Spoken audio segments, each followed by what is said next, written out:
Hey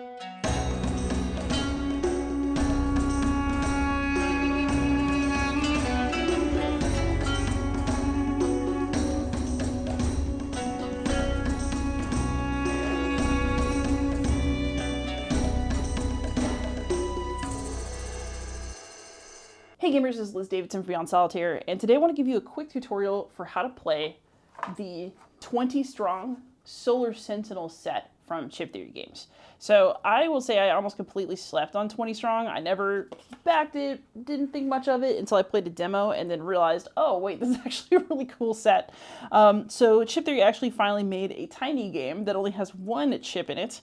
Amazing, and it's really quite good. There are 3 decks out for it right now with more to come, but you've got the Solar Sentinels, which is kind of like the standard starter, and then you've got versions of this game that are themed for Hoplomachus Victorum and Too Many Bones, which are, of course, Chip Theory releases in big boxes that you might have heard of. I will say this is not a review. I really cannot review Chip Theory games because I have an ongoing financial relationship with them. Not only did I do their Gearlock guides, but I am now on the editing team for Elder Scrolls. And also they sent me a sword. So, I mean, we've just kind of passed the point where I can be a fully objective reviewer of Chip Theory products. That said, I do think that 20 Strong is good. I also think that it's messy to play because I get the order wrong of things all the time, and it doesn't necessarily impact how the game turns out, but it does make me feel a little bit messy and chaotic. And so I want to make tutorial videos for this one and for the other 2 to fully hammer out the order things are supposed to happen in and give you the cleanest possible idea of a turn structure. This video was originally supposed to be a playthrough, but I was just getting too sloppy and I didn't know if that would actually be helpful. So what I want to do instead is a really, really clean overview and execution of a turn or 2. So basically this is a mostly set up game of Solar Sentinels. We've got our dice pool over here. Basically, the red dice the best, the yellow dice are the worst. This has a hit on every side, on 5, 4, 3, and 2 sides. 1 hit on all dice is going to be a crit. So each regular hit is worth 1, each crit is worth 2. Even a yellow, one of those hits could be a critical one. So, you know, it's not the best of your dice, but it can do the job. You've also got 3 dice here that are for your stats. I have chosen a very basic hero, Valkyrie, who is kind of a standard starter hero. The star means that you can play them in different sets. So if you wanted to know how Valkyrie would do in Hoplomachus Victorum, for example, you could do that. But Valkyrie has 3 stats. On the card, as printed, their stats are 3, 2, 2. You'll notice they're different on the dice. I'll explain why in just a second. But this top stat is their health. This is the amount of damage you can take before you die. This middle stat, the blue one, is strategy. This is how many times you can re-roll your dice when you are engaging enemies. And this bottom stat, this green arrow, is your recovery. This is how many dice you get back at the end of each turn. Because normally when you commit dice, they get exhausted. You gotta have a way to get them back. This is your primary way of doing so. Valkyrie has special text that says, when you select Valkyrie during game setup, increase your stat dice by a total of +2. So I bumped my strategy and my recovery stats up by 1 each, just to kind of even me out a little bit and create a very robust hero. In Solar Sentinels, the name of the game is to get through at least one of these stacks, and then once I've done that, there's 15 cards in each, I'm able to challenge one of these bosses. So this boss deck has been shuffled. I don't actually know who is where or which boss I'll be fighting. And then the last bit of setup for specifically Solar Sentinels is to do missions. These are optional. For your first game, you're recommended to skip them, but we're not skipping them, come on. All right, so to do missions, you basically draw 4 mission cards. So 1, 2, 3, 4, okay. And then you're going to remove one of them, but they have to stay in order. So field testing is use 3 items with this symbol, so it's like a single-use item. Okay, all right. Bait the trap, suffer at least 1 damage in 3 separate engagements. Quantity over quality is defeat 6 level 1 enemies, and then 5 strong is apply 5 dice colors to a single enemy, all 5. These aren't too bad. I don't want to do bait the trap because I don't really like deliberately taking damage. So I'm going to ditch that one. And basically our 3 missions are now these 3. I do have to complete them in order. So I'll have to use 3 items, then I can focus on defeating 6 level 1 enemies, and then I can try to apply all 5 dice colors to a single enemy. If I don't complete these missions, nothing like, I don't lose or anything. However, it does add more enemies to the bad guys' entourage in the final stage. So you do want to get through the missions, because if you don't, it can be pretty bad. All right, so now we're ready to play. The first step in any game of 20 strong is activation. That means we gotta activate an enemy. There's a rule specific to Solar Sentinels, which is that if one of the enemies is orange, you have to activate that one over one of the yellow ones. If there's 2 orange ones, you only have to pick one, but orange enemies take priority. So in this case, no matter what I actually wanted, I have to go after the Total War Spore because it is orange. So we will activate the Total War Spore. Also interesting is that these enemies can pull each other in. So these extra skulls, so for example, here you have lots of larvae. If we go after this one, we also, because it has 2 skulls on it, have to pull in 2 more enemies. If those enemies, any of them, have a skull on them, we have to pull in enemies for those as well. So you can end up with a huge mess on your hands if you're not very careful about these. So definitely keep that in mind as you play. So let's have a look at our Total War Spore. This one has what's called an after effect. So after we defeat it, or not, just after our engagement, we're going to roll the 3 weakest dice we committed this engagement. And if we roll at least 2 hits, we have to banish one of our purple dice. And that's different from exhausting it. That means I'll lose one from the game right off the hop. I would really rather not do that. Oh God.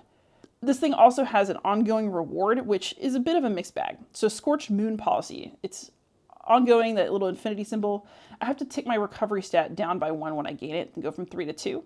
But at the end of each strategy phase, I can return all committed misses, which means that when I commit dice, which we're going to talk about, any of them that aren't hits, they just miss, can actually go back to my dice pool. So it could be worse, but you know, it changes my kind of calculus for rolling and recovering dice when I acquire this.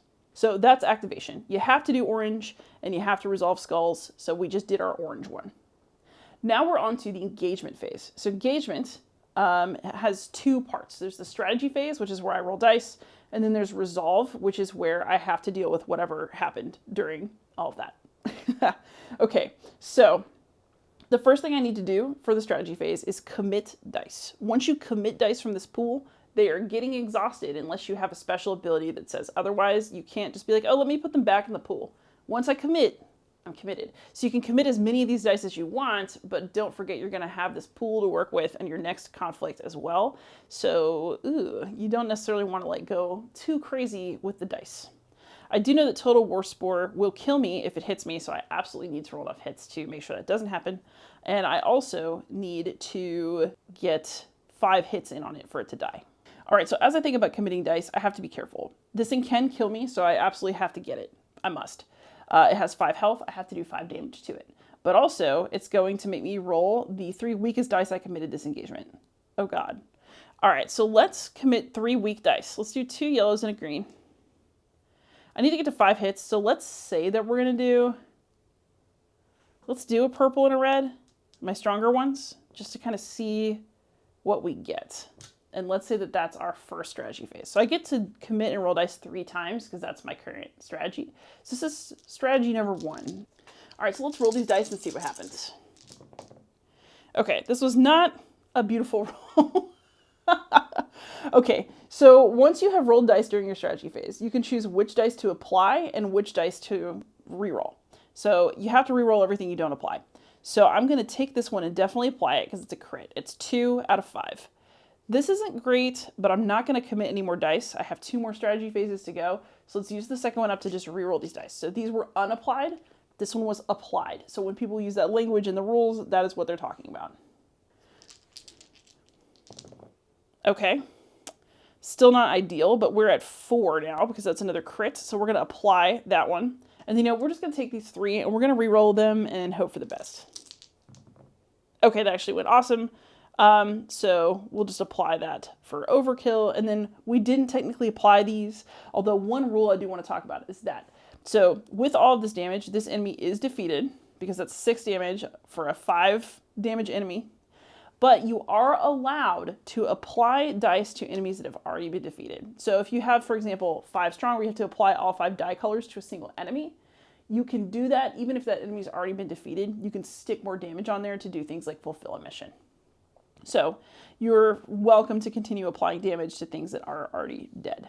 So you're supposed to turn it, but I like to be able to read the text. The Total War Spore has been defeated, which is very, very good.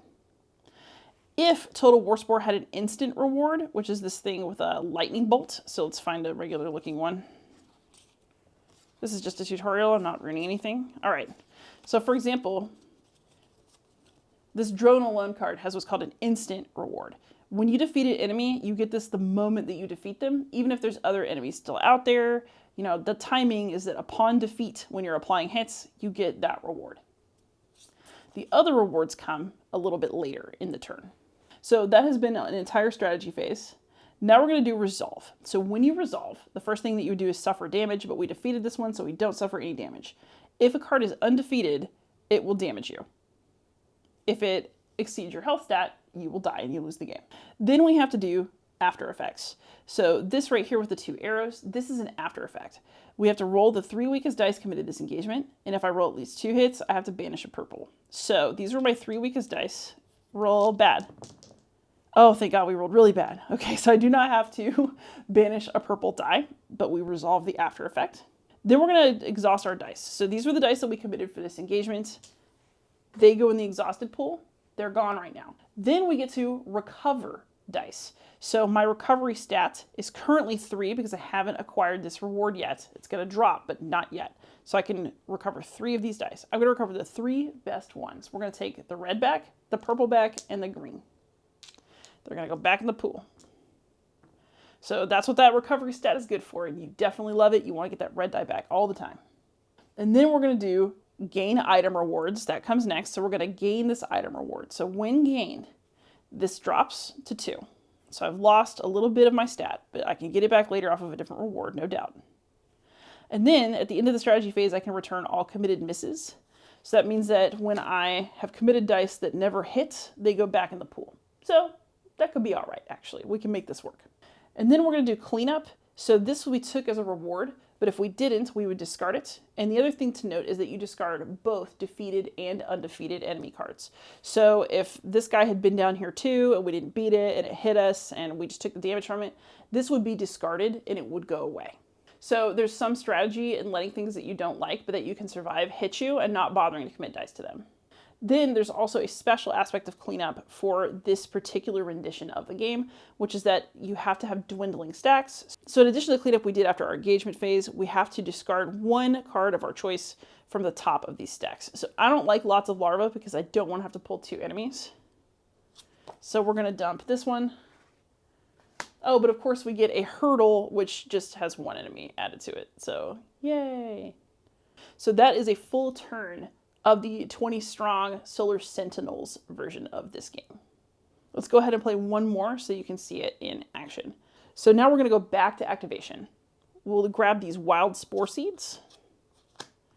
They're pretty chill. We're going to have to do the Berserker next time. So it's orange, but we didn't have an orange this time. This is the one we're going for. So this one says a max of 5 dice can be committed this engagement. Okay. It's got health of 3, damage of 1, and we get a reward for it, which I'm going to show you how to work with this. Flip the top boss card face up. If one is already face up, discard it first. Cannot be used in-game. So this is a one-time reward that we will get if we can beat the wild spore seeds, which I think we can. All right, so let's go ahead and do a red, a purple, and let's do like a blue. No, let's do a green. I think we can get it like this. We're going cheap on our dice commitment here. So you enter the engagement phase after you activate. Now we're engaging. So for strategy, we're committing these 3 dice, and now we're going to roll them. And that actually worked out great. Got a hit on each one. So we are going to apply all of these dice to the wild spore seeds, which are then defeated. And we did have 2 more strategy phases we could have used, but we don't have to. So it would have been possible for us to pull in more dice and commit them. It would have been possible for us to reroll. There's no reason to do that. We killed this thing.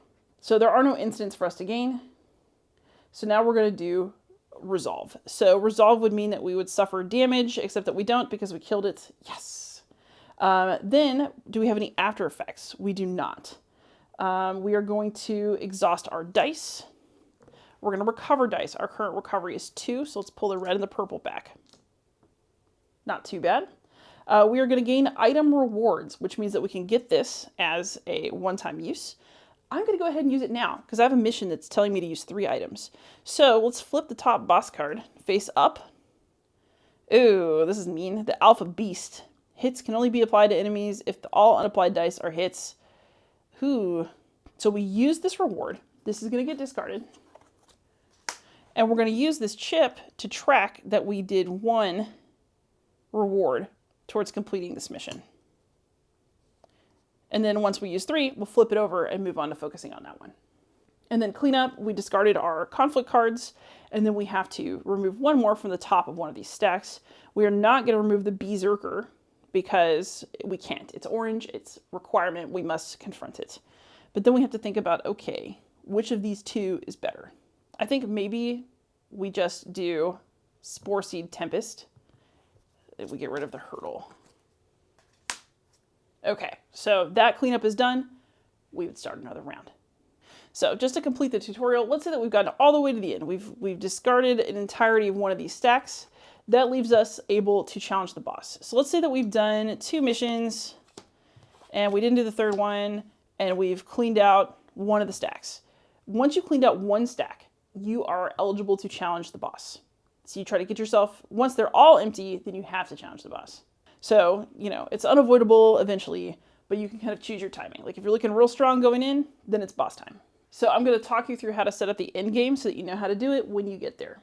So basically we would reveal our boss. Ooh, the Mother Spore. This one has an entourage of +1. So here we have a max of 1 die of each color can be applied at each applied die step. At the end of each applied die step, -1 health for each committed miss. Ooh, that's unpleasant. Okay, so we definitely do not want to have a lot of misses, but we also have limits on what colors we can apply. That's nasty. I like it. And then we have to do her entourage. She has a +1, so we have to give her somebody from the stack. So in this case, it would have to be the Berserker because they're orange and you have to. If the stacks are all empty, you've emptied everything out, then you just shuffle all of the cards together and then you make 1 new stack and pull cards from it. The other important thing to know is that all you have to do in the endgame is defeat the boss. So if you can beat the boss without beating the entourage, you still win as long as the boss is defeated. So the entourage has to be gotten out of the way either because there's a boss condition or because they're just so annoying they need to go. But if you can just beat the boss, then that is a legit option. And that is how you play 20 strong Solar Sentinels. Hopefully this was a helpful little overview that'll get you going in your game. I really hope that you end up enjoying this one because I really, really do. I first played it when things had names like Basic Bug, and I was very charmed by it, and I remain charmed. I will hopefully have some tutorials up of other entries in this series soon, and if this one was helpful, please like, subscribe, comment, maybe support me on Patreon so I can keep making more, and most of all, happy gaming.